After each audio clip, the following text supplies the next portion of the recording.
안녕하세요. 전 경기도 광주에 살고 있는 60대 여성입니다. 오늘은 다른 사람이 아니라 제가 부끄러워질 이야기를 전하려고 하는데요. 70년 가까이 살며 이제까지 많은 사람들에게 크고 작은 도움을 받고 살아왔는데 그 수많은 도움들 중 가장 크게 받은 도움에 관해서 이야기하려고 해요. 또 제가 저질렀던 실수에 대해서도 솔직하게 밝히고요. 제 얼굴에 침 뱉는 이야기를 왜 하냐고 생각하실 텐데, 이렇게 하는 게 제가 저질렀던 일에 대한 반성이고 또 감사한 마음을 다시 한번 더 새기게 되는 일이라 용기를 내게 됐습니다. 그럼 제 이야기를 하기 위해서 제 결혼 생활부터 설명해 볼게요. 전 연애로 만난 남편과 결혼해 아이 셋을 낳고 다복한 가정을 꾸리고 있었습니다. 원단 장사를 하던 남편은 경제적인 수입이 안정적이었기 때문에 전 가정주부로 지내면서 아이 셋과 남편을 챙기는데 하루 종일 시간을 보냈죠. 우르르 몰려다니며 가만히 있지 못하는 삼남매를 키우며 남편 내조까지 한다는 게 쉬운 일은 아니었지만 힘든 그 순간도 감사하고 행복할 만큼 만족스러운 삶을 살고 있었어요. 그러다 어느 날부턴가 남편이 심한 피로감을 호소하며 유독 입맛이 없다고 했습니다. 저는 남편 컨디션이 일시적으로 좋지 않다고 생각해서 더 신경 써서 음식을 하고 허한 몸을 회복시키려고 보약도 사다 먹였죠. 그런데도 남편은 피로감을 계속 호소했고 나중엔 부종 증상까지 나타났습니다. 그제야 남편의 몸에 이상이 있다고 인지한 저는 대형 병원에 진료를 예약하게 됐죠. 그런데 예약한 진료 날짜가 다가오기 전에 남편이 갑작스럽게 경련을 일으키며 쓰러졌다는 연락을 받게 됐어요. 저는 삼남매를 이웃집에 맡겨놓고 급하게 남편이 실려갔다는 병원으로 찾아갔었죠. 그리고 그곳에서 남편이 급성 심부전증이라는 말을 듣게 됐습니다. 다행히 위급한 상황은 아니었지만 빨리 치료받고 관리를 하지 않으면 사망까지 이를 수 있다고 했어요. 의사 선생님 입에서 남편이 죽을 수도 있다는 말을 듣게 되자 세상이 무너지는 것만 같았습니다. 남편이 아프게 된 일이 모두 다 저 때문인 것만 같았어요. 제가 남편 내조를 잘 하지 못해 아픈 거라고 생각됐죠. 그래서 병원을 갔다 와서는 남편 치료에만 매달려 지냈습니다. 이후 남편은 수액과 투석 치료를 받으면서 병원 치료 가이드를 따랐지만 중간중간 받는 병원 검사는 남편의 신장이 점점 안 좋아져 간다는 결과값만 나와 있었죠. 그러다 나중에는 이식 수술밖에 답이 없는 상황에 놓이게 됐습니다. 당연히 가족들 모두 나서서 이식 수술을 하려고 자원했지만 그땐 공여자의 조건이 까다로웠어요. 수술 부작용의 우려 때문에 부적합한 경우가 많았죠. 혼자서 남편을 키우셨던 어머님께서는 나이가 너무 많아 공여자 자격이 안 되셨고 저는 혈액형 때문에 불가능했습니다. 그리고 아이들은 나이가 너무 어렸죠. 남편은 외동이었기 때문에 더 이상 가족 안에서는 공여자를 찾을 수가 없어 친척분들에게 도움을 요청하게 됐어요. 하지만 도와주겠다고 나선 친척분들은 이식수술 공여자 자격에 맞지 않았고 다른 분들은 자신들 건강을 염려해 검사받는 것도 거절하셨죠. 그러던 그때 자신의 신장을 떼어주겠다는 은인이 나타났습니다. 그것도 공여자 검사 결과 자격도 맞았던 사람이었죠. 남편의 고향 친구였는데요. 비록 사는 곳이 떨어져 자주 보지 못했지만 남편과는 둘도 없는 친구 사이였던 철민 씨였습니다. 철민 씨는 이식 수술이 가능하다는 검사 결과에 조금의 망설임도 없이 바로 수술하겠다고 말해왔어요. 남편에게 맞는 이식 대상자만 기다리고 있던 저희로서는 너무 감사하고 고마운 일이었죠. 그런데 마냥 좋아할 수도 없었습니다. 아무래도 이식 수술이라는 게 건강한 사람을 수술대 위로 올리는 수술이다 보니 감사한 마음과 별개로 미안한 감정이 많이 들 수밖에 없었어요. 거기다 당시 철민 씨는 결혼을 앞둔 상황이라 환자의 가족으로서 더 미안했고 더 염치 없게 느껴졌습니다. 그런데 철민 씨는 물론이고 철민 씨 아내분이 될 나경 씨까지 사람 살리는 일이 먼저라며 미안해하지 말라고 해줬죠. 아이, 재수 씨, 그만 미안해하세요. 아이, 수술하고 회복하면 저도 일상생활 가능하다고 의사 선생님께서 말씀하셨잖아요. 아이, 제가 워낙 건강한 체질이라 금방 회복할 겁니다. 그리고 제 절친한 친구 녀석 목숨이 왔다 갔다 하는데 더 이상 지체할 수는 없죠. 제가 아팠다고 하면 진호 녀석도 지금의 저처럼 행동하고 말했을 거예요. 그러니까 너무 미안해하지 마시고 이제 진호 걱정도 그만하세요. 진호 수술 받고 나오면 다시 건강한 모습으로 돌아올 겁니다. 그래도 결혼까지 앞두셨는데.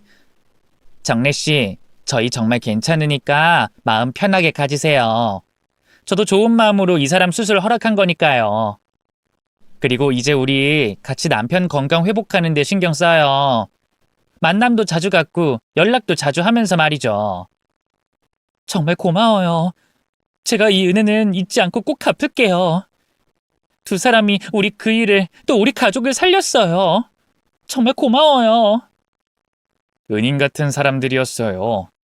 만약 저였다면 쉽게 내릴 수 없는 결정인데 두 사람은 한마음 한뜻으로 제 남편을 살리려고 했죠. 두 사람의 고마운 마음 덕분인지 남편의 이식 수술은 무사히 끝났고 남편은 점차 건강을 회복해 나갔습니다. 철민 씨 역시 수술 직후에는 병원과 저희 집에서 몸을 추스른 뒤 원래 살던 고향으로 내려가 마저 몸을 회복했죠.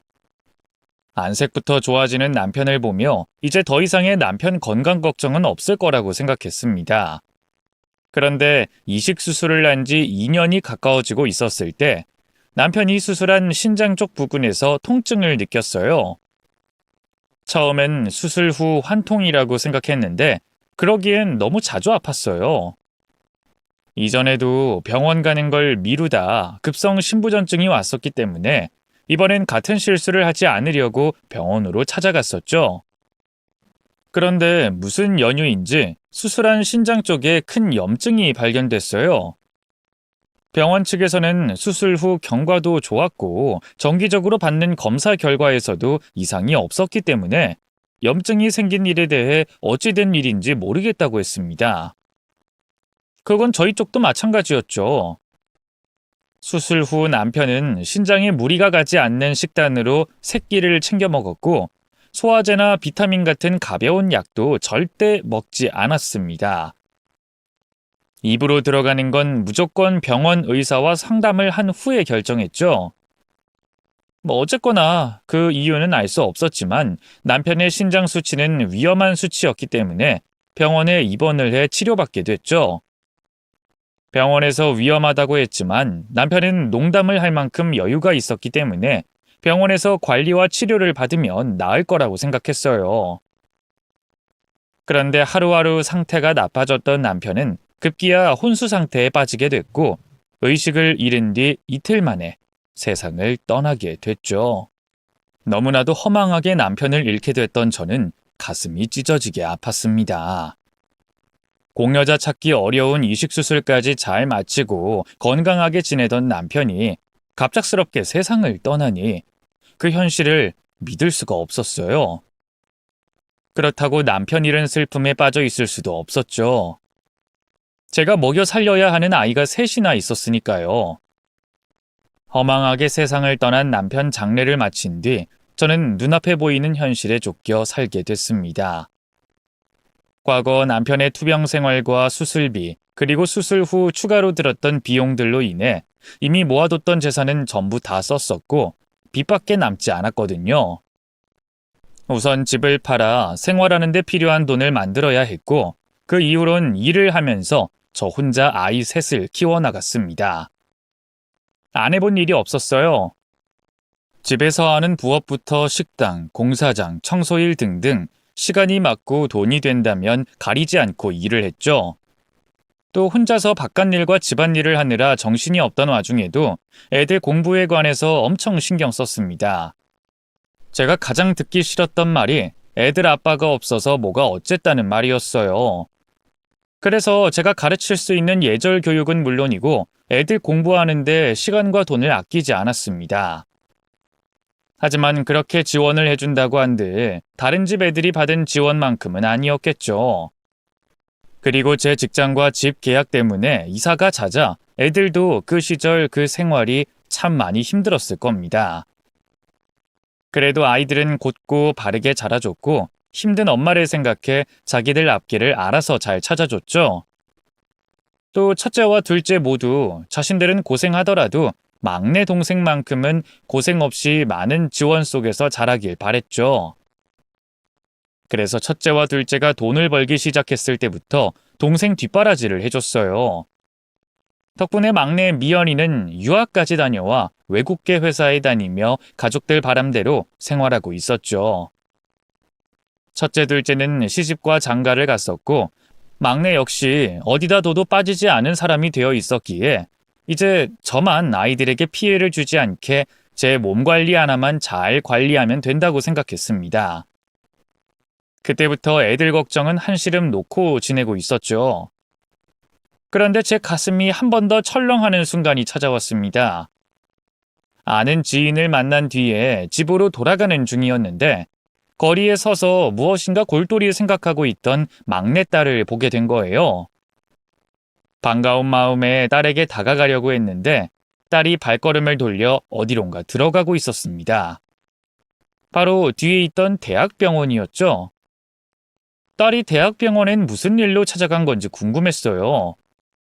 과거 남편 일 때문에 병원과 조금이라도 관련된 일이 있으면 불안할 수밖에 없었거든요. 딸을 돌려세워 무슨 일로 병원에 왔는지 물으려고 했지만 딸아이는 병원 로비에서 나오는 사람들 사이로 사라진 뒤였습니다. 그래서 곧장 휴대폰을 꺼내 막내딸에게 전화를 걸었죠. 응, 엄마, 무슨 일이야? 미연아, 너 지금 어디니? 엄마가 거리를 지나가다 미연이 널 본 것 같은데. 지금? 나 밖에 아닌데? 나 남자친구랑 카페에 있어. 카페에? 아니, 그럴 리가. 아니다. 엄마가 다른 사람이랑 착각했나 보다. 아유, 엄마가 괜히 데이트하는데 방해를 했네. 미안해. 그럼 전화 끊을게. 딸아이는 저에게 남자친구와 카페에 있다고 했지만 그 말은 분명 거짓말이었습니다. 제가 조금 전까지 뒤를 따라왔던 사람은 딸아이가 분명했거든요. 딸아이 얼굴이 확실했고 입고 있던 옷도 아침에 외출하던 복장과 그대로였습니다. 뒷모습과 걸음걸이까지 똑같았는데 딸이 아닐 리가 없었죠. 그러면 도대체 왜 딸이 저에게 거짓말을 하는지 생각을 하게 됐습니다. 그리고 그 생각은 어쩔 수 없이 불안한 생각으로 이어지게 됐죠. 저는 남편이 그렇게 세상을 떠나고서 가족들 건강엔 노이로제가 걸린 것처럼 과하게 신경을 썼었습니다. 밥상에 올리는 반찬도 무조건 건강식으로 차렸고 당시 종합 비타민 외에 생소했던 영양제들도 사다가 애들에게 먹이곤 했었죠. 거기다 애들 건강검진을 20대부터 받게 했을 정도였으니 주변 사람들은 제가 건강 염려증이 있다고 할 정도였어요. 저도 그건 인정했고요.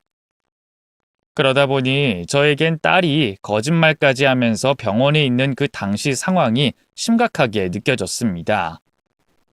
딸아이가 숨기고 있는 게 있다고 생각했고 분명 병에 관련된 일이라고 생각했죠. 그래서 그때부터 병원 곳곳을 돌아다니며 직접 딸아이를 찾게 됐어요. 그리고 얼마 되지 않아 이번에도 무슨 생각인가 골똘히하며 의자에 앉아있는 딸을 보게 됐죠. 미연아, 너 여기서 뭐 하는 거야? 엄마, 엄마가 여긴 어떻게? 너 카페에 있다면서. 여기가 카페야? 거짓말은 됐고, 너 무슨 일이야? 어디 아픈 거야? 엄마한테 숨겨야 할 만큼 많이 아파? 어디가 아픈 건데? 어디가? 엄마, 우선 진정 좀 해요. 나 안 아파. 이번 연에도 건강검진도 받았고 이상 없다고 나왔잖아요. 그러면 네가 여기 왜 있는데? 아까 보니까 밖에 나왔던 것도 잠깐 머리 식히러 나왔던 것 같은데. 그럼 병원에서 꽤 오랜 시간 있었다는 거잖아. 거기다 엄마한테 거짓말까지 하고? 무슨 일이야? 어디가 아픈 건데? 네가 왜 병원에 있어? 엄마 그런 거 아니니까 제발. 내가 집에 들어가서 솔직하게 다 말해줄게요. 우선은 병원에서 이러지 말고 집으로 들어가세요. 저녁에 제가 다 설명할 테니까요. 막내딸은 자신이 아픈 건 아니라고 대답했어요. 그러면서도 정작 그 병원에 어떤 이유로 온 건지는 제대로 대답하지 못했죠. 딸이 무슨 연유에서 병원에 찾아와 대기를 하고 있었던 건지 반드시 알아야 했던 저는 계속해서 딸아이에게 솔직히 대답해달라며 물었습니다. 하지만 딸은 끝까지 대답하지 않았고 병원 밖으로 저를 데리고 간 다음 집에 가서 모든 걸 설명하겠다고만 말했죠. 결국 저는 발길을 돌려 집으로 가게 됐어요. 하지만 집으로 돌아가는 길 내내 불안했습니다. 집에서 딸아이를 기다리는 동안도 마찬가지였죠. 이제까지 엄마를 한 번도 속인 적 없던 딸아이의 괜찮다는 말을 믿어보려고 했지만 마음처럼 잘 되진 않았어요. 계속해서 안 좋은 생각만 꼬리에 꼬리를 물으며 불안한 상상만 떠올랐었죠.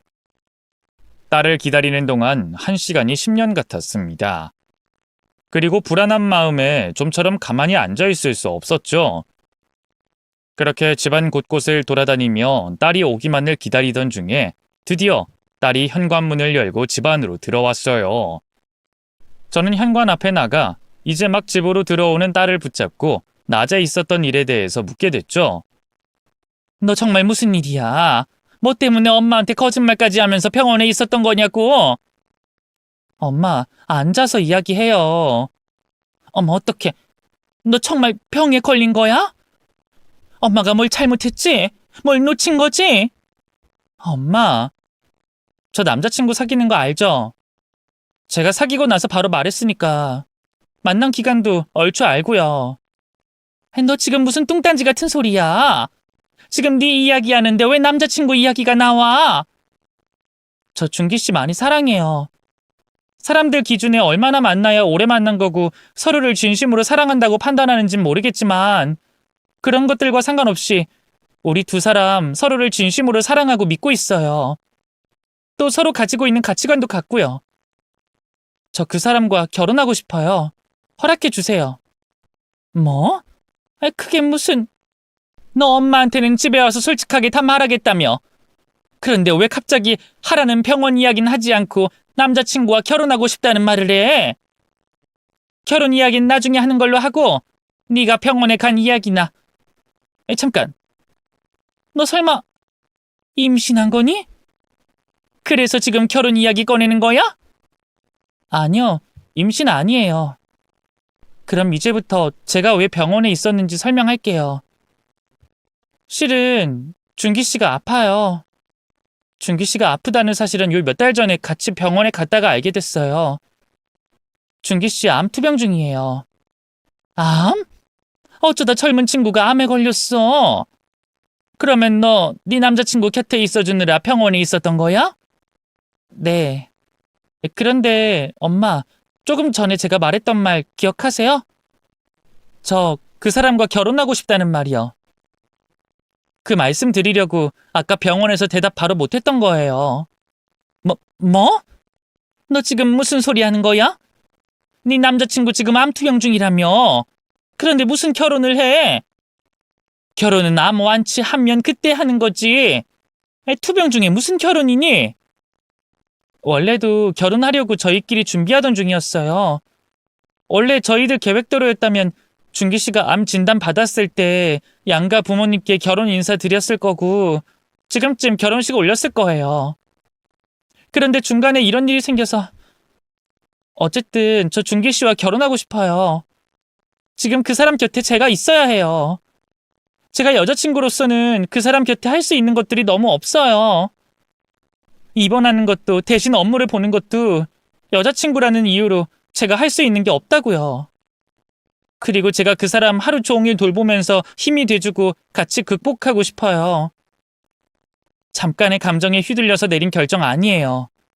엄마가 생각하기에 이해되지 않은 행동이라는 거 잘 알고 있고 당연히 반대하겠지만 제 생각 존중해 주시고 저희 결혼 허락해 주세요. 그만! 말도 안 되는 소리 그만하고 넌 네 방으로 들어가. 그리고 네 남자친구와 사귀는 것까진 내가 뭐라고 하지 않을게. 그런데 방금 했던 말은 다시는 입에 올리지도 말고 생각도 하지 마. 엄만 절대 허락할 생각 없으니. 엄마, 제발요. 엄마가 뭘 걱정하는지 알아요. 저도 최악의 상황을 생각하지 않는 것도 아니고요. 그런데 그런 결과가 놓여져 있다고 해도 저 그 사람 곁에 있어 줄래요? 제가 보호자가 돼서 그 사람의 손과 발이 돼주고 싶어요. 그리고 무조건 나쁜 상황만은 아니에요. 지금 항암 치료 받고 있고 충분히 나을 수 있는 상황이에요. 그러니까 저 믿고 허락해 주세요. 엄만 네 남편감으로 바라는 게 많이 없어. 가난한 것도 괜찮고 좀 모자라도 괜찮아. 네가 사랑하고 그 사람 역시 너만 사랑해 준다면 엄만 네 옆에 있는 사람이 누구가 됐든 상관없다고. 그런데 몸 아픈 사람은 안 돼. 넌 엄마가 고생한 거 보고도 그런 선택하겠다는 생각이 드니? 너 배우자가 아픈 게 얼마나 힘든 일인지 아니? 지금 네가 보기에는 아픈 환자만 힘든 것 같지? 그래서 안 아픈 네가 힘이 돼주고 싶지? 그건 네가 아무것도 몰라서 그러는 거야. 환자 옆에서 간병하는 사람이 얼마나 힘든지 아니? 속은 새카맣게 타들어가고 가슴에 남은 그 잿가루가 썩어 문드러지는 기분이야. 그래도 어떻게든 웃으려고 노력해. 웃는 게 아니지만 아픈 환자 앞에서 울상하고 있을 순 없으니까. 나보다 더 힘든 사람 앞에서 내 몸이 부서질 것 같다고 투정 부릴 수 없으니까. 그래, 그렇게 희생해서 그 사람이 나으면 다행이지. 그런데 그게 네 노력과 희생만으로, 환자의 의지만으로 될 것 같아?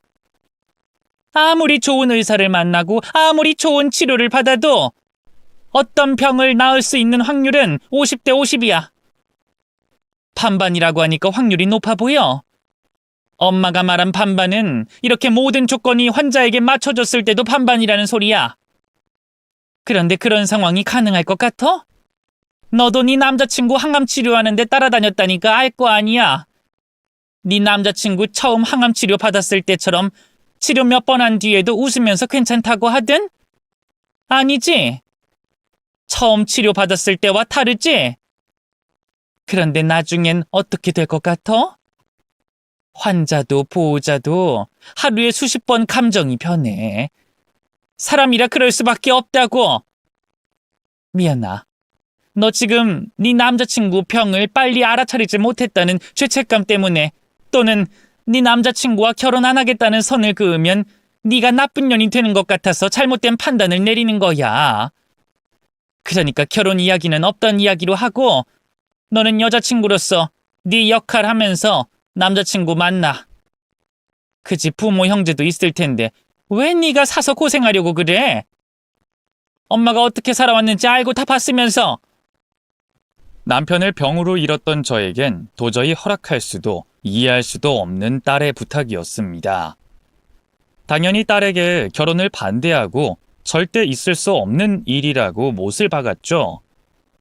하지만 막내딸은 끈질기게 자신이 결혼해야 하는 이유를 설명하며 저를 설득하려 했습니다.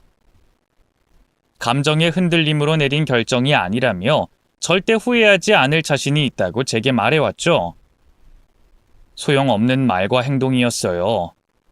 저는 딸이 무슨 말을 하든 들을 생각이 없었으니까요. 그런데 어찌된 영문인지 첫째와 둘째까지 막내 동생의 편에 서서 저를 설득하기 시작했습니다. 아이들의 말도 안 되는 행동에 화도 내고 만남도 끊고 울면서 부탁까지 해봤습니다만 아픈 남자친구와 결혼하겠다는 막내딸의 고집을 꺾을 수가 없었죠. 고집을 꺾지 않을 것 같은 막내딸과 동생이 선택한 결정을 이해해주자는 아이들을 보며 이대로 반대만 하고 있으면 안 되겠다는 생각이 들었습니다. 딸이 마음을 바꾸지 않는다면 딸의 남자친구가 결혼의 뜻을 접게 하면 된다고 생각했어요. 아픈 사람에게 그렇게까지 하고 싶진 않았지만 저로서도 다른 방법이 없다고 생각했죠. 결국 막내딸의 남자친구를 만나게 됐습니다.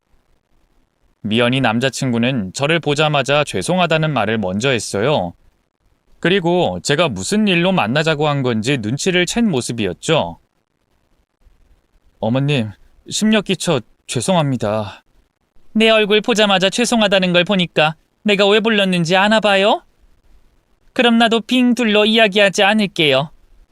나 두 사람 사귀는 걸로는 뭐라고 하고 싶지 않아요. 근데 결혼은 절대 안 되겠어요. 미안하지만 이게 정상적인 행동은 아니잖아요. 자신들 결정에 어떤 결과가 있을 거라는 걸 충분히 예상하는 성인들이 서로에게 또 가족들에게 상처가 될 선택을 하면 안 되죠. 그리고 미연이한테 들었을지 모르겠지만 내가 겪은 일 때문에 더더욱 두 사람의 결혼을 허락 못합니다. 그러니까 몸 다 낫고 그때 결혼 허락 받으러 와요. 어머님, 무슨 말씀인지 충분히 알겠습니다. 사실 저도 미연이가 결혼하자는 걸 처음엔 거절했어요. 다른 사람의 도움이 필요한 지금의 제가 미연이를 고생시키는 건 못할 짓이라고 생각해서요. 그런데 미연이 뜻이 너무 확고해서 제가 어쩔 수 없었습니다. 그리고 저도 항암 치료하면서 미연이가 제 곁에 있어줬으면 좋겠다는 생각을 했어요. 미연이가 곁에 있으면 아픈 것도 있고 무조건 나아야 되겠다는 생각이 들거든요. 또 미연이가 곁에 있다면 반드시 나을 수 있겠다는 확신이 들었고요. 저희도 많은 대화 끝에 내린 결정입니다. 이해되지 않으시더라도 저희 믿고 한 번만 믿어주시면 감사하겠습니다. 한 번만? 그 한 번만으로 내 딸 인생 망치려고 그래요? 병이라는 게 낫고 싶다고, 나을 수 있다는 확신이 있다고 낫는 거예요?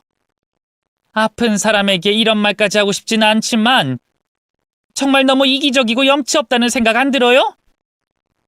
도움이 필요한 상황이니까 멀쩡한 내 딸 데리고 고생시키는 거 아니냐고요? 사람이 필요하면 간병인을 써요. 형편이 안 되면 부모님께 도와달라고 하던가. 멀쩡히 잘 살고 있는 내 딸 인생 망치려고 하지 말라고요. 막내딸과 똑같은 말을 하는 딸의 남자친구에게 화가 났던 저는 신랄한 말을 뱉으며 결혼을 포기하게 만들려고 했습니다. 하지만 막내딸도 딸의 남자친구도 자신들의 뜻을 꺾지 않았고 제가 반대를 하면 할수록 두 사람 사이는 더 단단해져 갔죠. 이러다간 제 허락 없이 두 사람 마음대로 결혼할 것 같았습니다. 무슨 방법이 필요하다고 생각했고 그 방법을 고민하던 끝에 한 가지 생각을 떠올리게 됐죠. 딸의 남자친구 측 부모 앞에서 모욕적인 언행을 해서 두 사람을 갈라놔야 되겠다고 생각한 거예요. 그래서 막내딸에게 어쩔 수 없는 척 결혼을 승낙한다고 말을 했고 딸의 남자친구가 저희 집에 인사 오게 했습니다. 그리고 남자친구 측 부모님을 만날 상견례 날짜를 잡게 됐죠. 그런데 상견례를 며칠 앞두고 이번 결혼을 더 반대할 수밖에 없는 이유가 한 가지 더 늘게 됐습니다. 얘기를 들어보니 막내딸 남자친구의 집안에 아픈 사람이 한 명이 아니었어요. 그 집 아버지 되는 사람도 몸이 안 좋다고 했죠.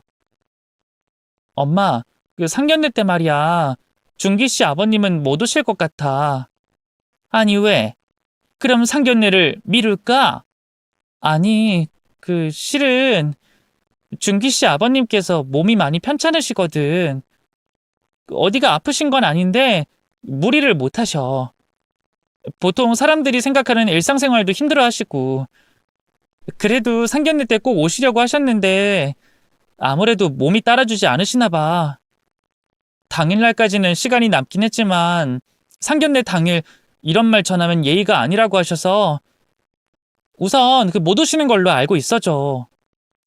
기가 막힐 노릇이었어요. 아들에 이어 그 집 아버지까지 몸이 아프다니.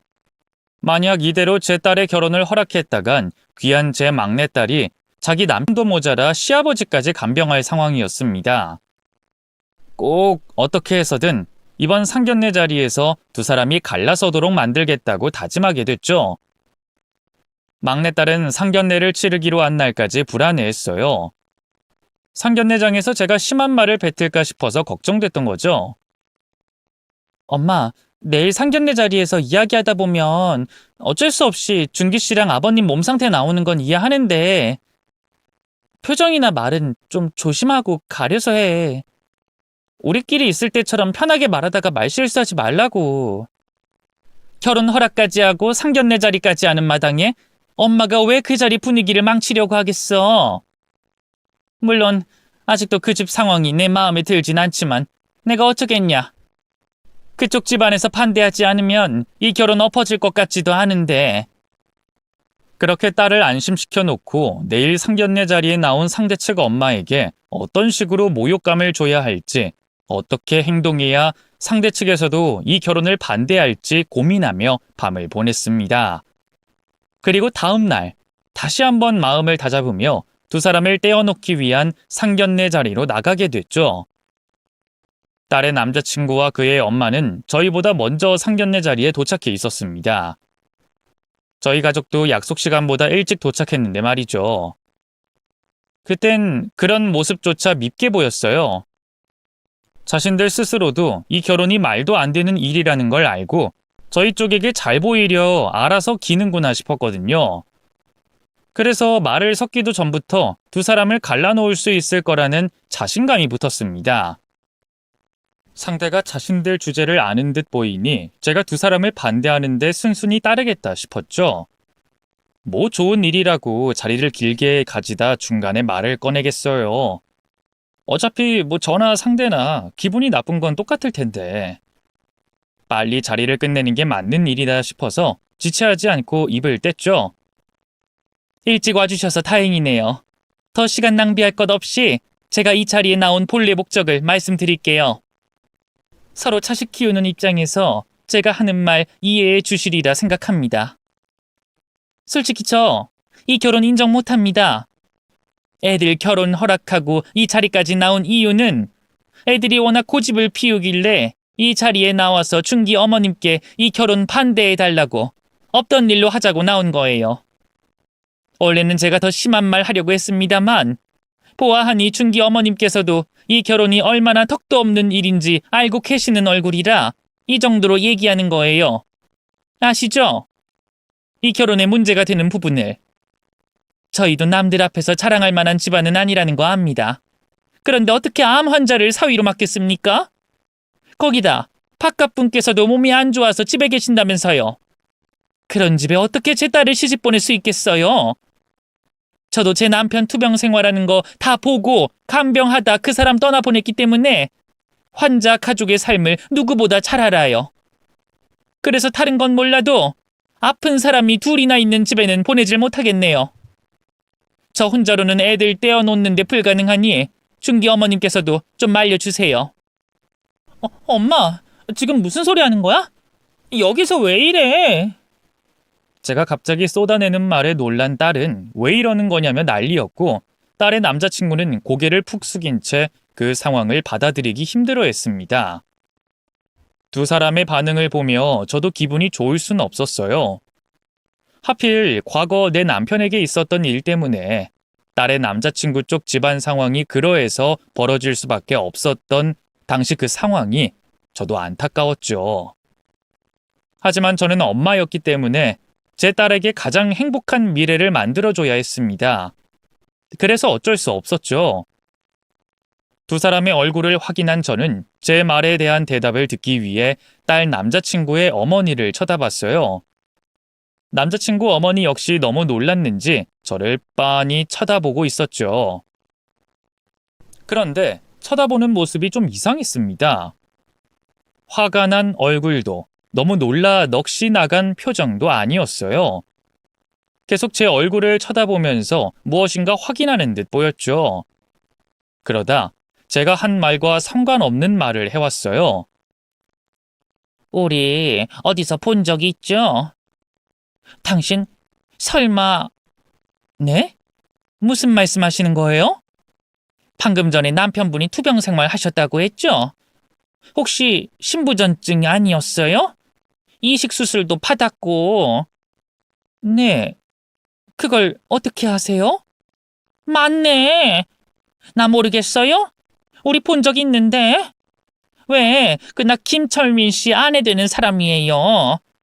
우리 남편들 수술하기 전에 그리고 수술 후에도 봤던 거 기억 안 나요? 어머, 철민 씨 아내분? 나경 씨? 나경 씨 맞죠? 네, 맞아요. 우리 어떻게 이런 자리에서 만나요? 어머, 이게 정말 무슨 일이야? 믿을 수 없게도 제 앞에 있던 사람은 제 남편에게 신장을 이식해줬던 철민 씨 아내분이었어요. 남편이 허망하게 죽은 뒤 새 남매 키우느라 정신이 없어 마음을 표현하지 못했지만 큰 결정을 해줬던 철민 씨와 나경 씨에게 감사한 마음을 가지고 살았었습니다. 이식 수술을 하고서도 결국 남편은 세상을 떠났지만 제게 남편과 같이 있을 시간을 더 만들어준 두 사람에게 정말 고마웠어요. 그런데 사는 게 바쁘다는 핑계로 갚지 못할 은혜를 빚진 두 사람에게 연락 한 번 하지 못했었습니다. 그런데 그 고마운 은인을 그 자리에서 만나게 된 거예요. 과거 남편을 도와줬던 일로 또다시 감사했고 너무 반가웠는데 그것도 잠시였습니다. 방금 제가 한 말들이 떠올라서 앞에 있는 나경 씨 얼굴을 똑바로 쳐다볼 수가 없겠더라고요. 내 은인에게 가슴에 상처가 될 말을 했다고 생각하니 눈앞이 아찔했고 그 말을 뱉은 입을 꿰매고 싶었습니다. 할 수만 있다면 시간을 되돌리고 싶었죠. 그래서 달아오르는 고개를 숙인 채 죄송하다는 말만 하고 있었어요. 죄송합니다, 나경 씨. 제가 저희 남편 은인분께 그런 말을 해서는 안 되는데 정말 죄송합니다. 아유, 왜 이러세요? 이러지 마세요. 우리가 얼마 만에 만나는데 고개를 숙이세요. 애들 이야기는 나중에 하는 걸로 하고 여기 제 전화 좀 받아보세요. 진호 씨 가족들 소식을 애타게 기다리던 사람이에요. 미안한 마음에 어쩔 줄 몰라 하는 제게 나경 씨는 자신의 휴대폰을 쥐어줬습니다. 그땐 정신이 없어서 휴대폰 너머 수화기를 쥐고 있는 사람이 누구일지 생각할 수가 없었어요. 나경 씨가 통화를 하라고 하니 누구인지, 왜 통화를 하는지 모르고 손에 쥐어진 휴대폰을 받아 통화를 이어갔죠. 여보세요? 재수씨. 재수씨 맞으세요? 저 김철민입니다. 진호 고향 친구 김철민이요. 저 기억하시겠어요? 아니, 아내가 그 재수씨 만나서 전화를 바꿔주길래 이게 무슨 일인가 했는데 정말 재수씨가 맞았네요. 철민 씨, 죄송해요. 제가 진작에 찾아가 뵀어야 했는데 그 큰 빚을 지고 이제까지 연락 한 번 하지 못해서 정말 죄송합니다. 그리고 제가 아내분과 아드님께 돌이킬 수 없는 큰 실수를 저지르고 말았어요. 변명할 것 없이 제 잘못입니다. 제가 이기적이라 심보가 못돼서 하지 말았어야 할 실수를 크게 했네요. 그것도 제 남편 생명의 은인께 정말 죄송합니다. 제가 무릎 꿇고 사죄드리겠습니다. 재수씨 무슨 말씀이세요? 실수라뇨? 그리고 저희 사이에 이해 못할 실수가 어디다 그러세요? 그나저나 재수씨, 저야말로 죄송합니다. 진호 그놈 마지막 가는 길 지켜주지 못해서 죄송해요. 저도 마음은 꼭 가고 싶었는데 이 상황이 좋지 못해서. 진호 그 녀석 제가 배웅해줬어야 했는데. 철민 씨가 남편 이야기를 하며 흐느끼자 저도 눈물이 터지고 말았습니다. 안 그래도 철민 씨 가족에게 미안해 눈물이 그렁그렁한 상태였는데 죽은 남편 이야기를 꺼내며 미안해하는 철민 씨 말을 듣게 되자 눈물이 터졌던 거죠. 그렇게 울고 있는 저를 나경 씨가 진정시켜줬고 어느 정도 마음이 진정됐을 때 수화기 넘어 철민 씨에게 이제까지 제가 몰랐던 그간의 이야기를 듣게 됐어요. 그 이야기를 듣고 전 또다시 죄인이 됐죠. 신장 이식 수술 이후 철민 씨는 많은 고생을 했었다고 합니다. 수술 부작용 때문이었는지 몸이 이전처럼 돌아오지 않았다고 했죠. 무리하지 않는 평범한 일상을 보냈는데도 불구하고 항상 피로감이 지속됐고 이따금 수술 부위에서도 통증이 느껴졌다고 했어요. 이후 이식 수술 덕분에 잠시나마 평범한 일상을 보냈던 남편과 달리 철민 씨의 몸 상태는 하루하루 더 안 좋아졌다고 합니다. 병원에서도 철민 씨 몸 상태에 맞는 치료가 딱히 없어 영양제와 면역 억제제를 맞는 게 병원에서 해줄 수 있는 치료의 전부라고 했었죠. 하지만 저와 남편에게는 수술 후 부작용이 있다는 걸 숨겼다고 합니다. 자신이 내린 결정 때문에 저와 남편이 죄책감을 느낄까봐 괜찮은 척을 했던 거죠. 그래서 남편이 쓰러졌다는 소식에도 찾아오지 못했다고 해요. 한눈에 봐도 몸 상태가 좋지 않다는 걸 알 수 있을 만큼 철민 씨의 외모가 변해 있었기 때문에 자신의 모습을 본 저와 남편이 더 미안해하고 그로 인해 병원에 입원한 남편의 몸 상태가 안 좋아질까 걱정된 마음에 말이죠. 철민 씨는 절친한 친구인 남편이 일어날 거라고 생각했다고 합니다. 그래서 회복된 친구를 만날 생각만 했다고 해요. 그런데 남편이 끝내 병원 침상에서 일어나지 못했던 거죠. 친구의 죽음 이후에는 철민 씨 개인적으로 저희 가족 앞에 나서기 힘들었다고 합니다. 마음이 복잡했다고 해요. 아픈 자신의 모습을 저희에게 보여주는 것도 미안했고 자신의 신장이 건장하지 못해 친구를 죽게 만든 것 같아 자책을 했다고 말했죠. 결국 철민 씨는 제 남편의 장례식장에 가지 않기로 했고 자신의 집에서 세상을 떠난 친구를 생각하며 피눈물을 흘렸다고 합니다. 그렇다고 영영 저희들 앞에 나타나지 않을 생각은 아니었다고 해요. 저희 가족이 남편 잃은 슬픔에서 조금 괜찮아지면 그때 찾아와서 지난 일을 설명하고 저희에게 필요한 도움을 주려 했답니다. 하지만 철민 씨의 몸은 날이 갈수록 나빠졌고 저희 가족은 제 일자리 때문에 이곳저곳을 돌아다니게 되며 만날 수가 없었던 거죠. 그동안에 있었던 모든 이야기를 듣고 난 이후 너무 죄송하다는 생각밖에 들지 않았습니다. 꼭 철민 씨가 아니라고 해도 이 가족의 이야기를 듣고 조금 전과 같이 행동하지는 못했을 거라고 생각이 들 정도였죠.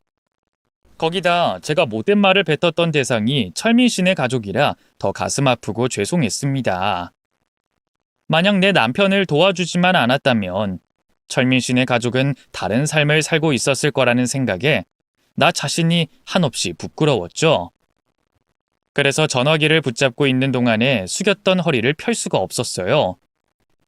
또 죄송하다, 미안하다는 말을 그만할 수 없었죠.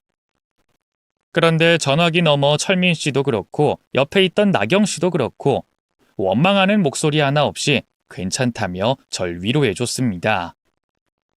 아이 재수 씨, 뭐가 미안해요. 연락은 저희가 먼저 안 했는데. 그리고 제 몸이 아픈 것도 진우나 재수 씨 때문 아니잖아요. 아니, 살면서 맞닥뜨리는 불행, 누구의 탓도 누구를 원망할 수도 없는 거 재수 씨도 아시잖아요. 그러니까 이제 미안하다는 말은 그만하세요.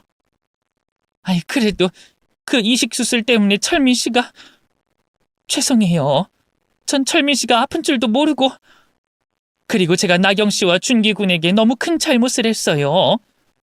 나경 씨, 정말 미안해요. 제가 그런 말을 하면 안 됐는데. 나도 같은 엄마인데 그 정도 이해 못하겠어요. 내가 같은 상황이라도 그런 마음 들었을 거예요. 더군다나 진호 씨 병으로 잃고 그쪽으론 더 예민하겠죠. 또 여자 혼자서 아이 셋을 키우는 게 좀 쉬웠겠어요?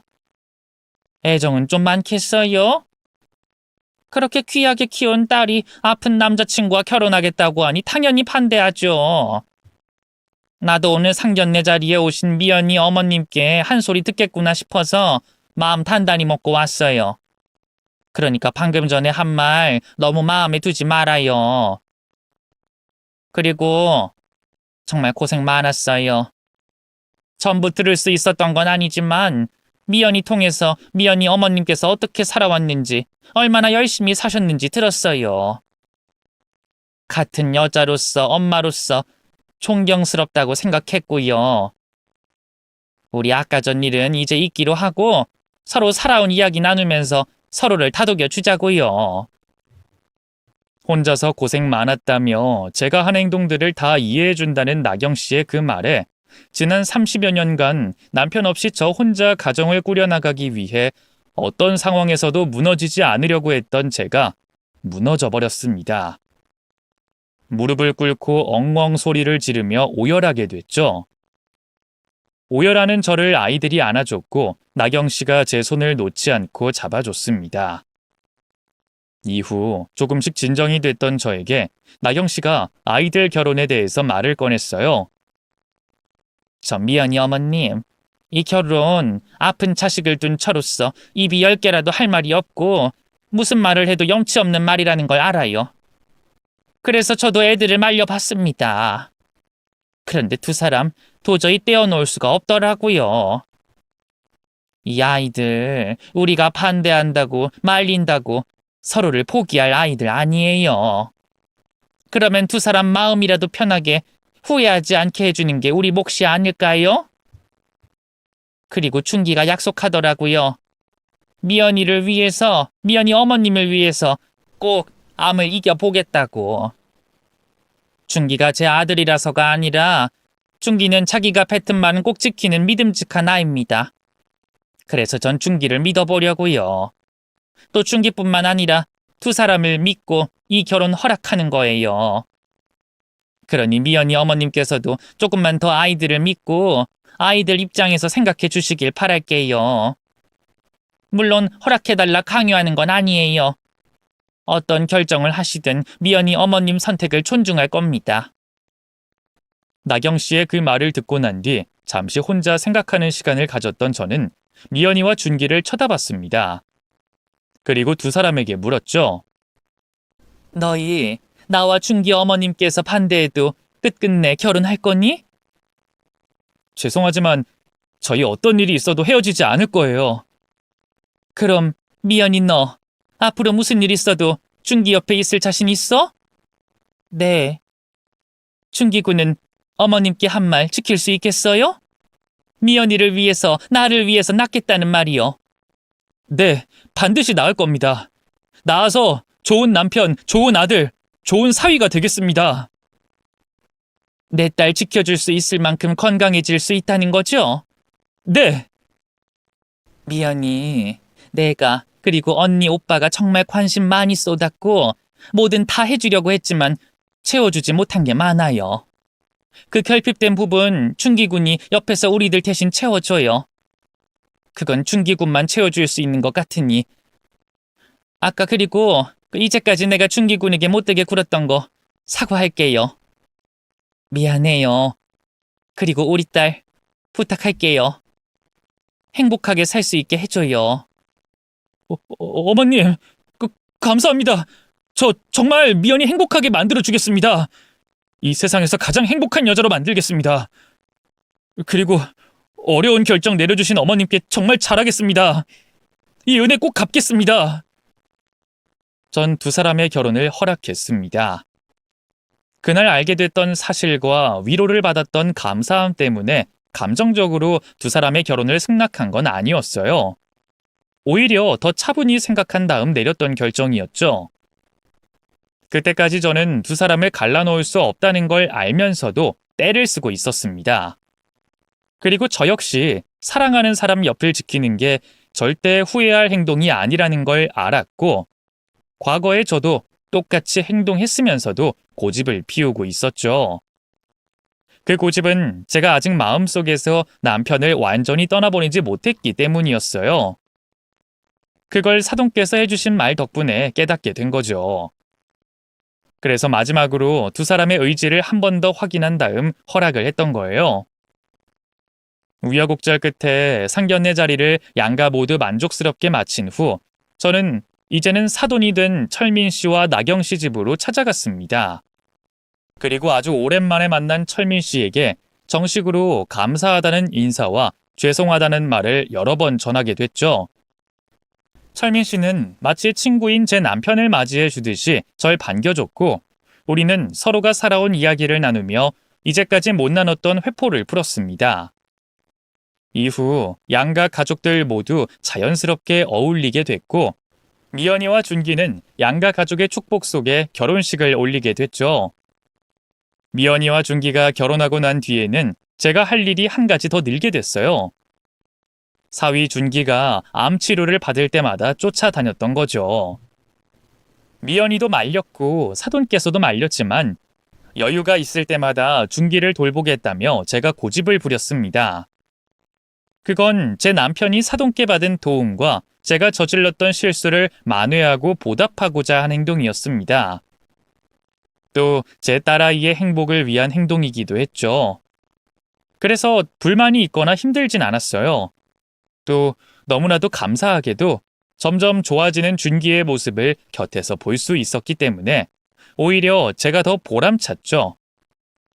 그리고 그 시간은 사위 준기를 더 많이 알아가는 시간이 됐어요.